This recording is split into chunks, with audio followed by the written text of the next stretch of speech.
Student, آج ہم Urdu be میں حرف کو ریوائز کریں گے کہ حرف کیا ہے، حرف کے معنی کیا ہیں۔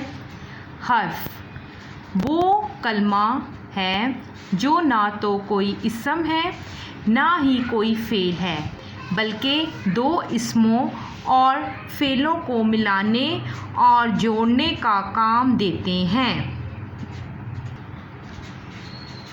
مثال کے طور پر کا، کی، کو، پر، میں، نے، سے وغیرہ۔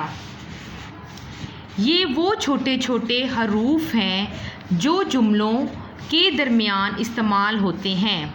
یہ خود کوئی معنی نہیں رکھتے، لیکن ان کا استعمال جملوں کو مکمل اور بامعنی بناتا ہے۔ کتاب میز پر پڑی ہے، اس میں پر جو ہے وہ حرف ہے۔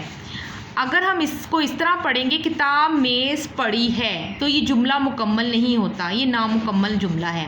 کتاب میز پر پڑی ہے تو یہ جملہ مکمل ہوگا۔ احمد نے پھول توڑا، اس میں نے جو ہے وہ حرف ہے۔ اگر ہم اس کو اس طرح پڑھیں گے احمد پھول توڑا تو اس طرح جملہ مکمل نہیں ہوگا۔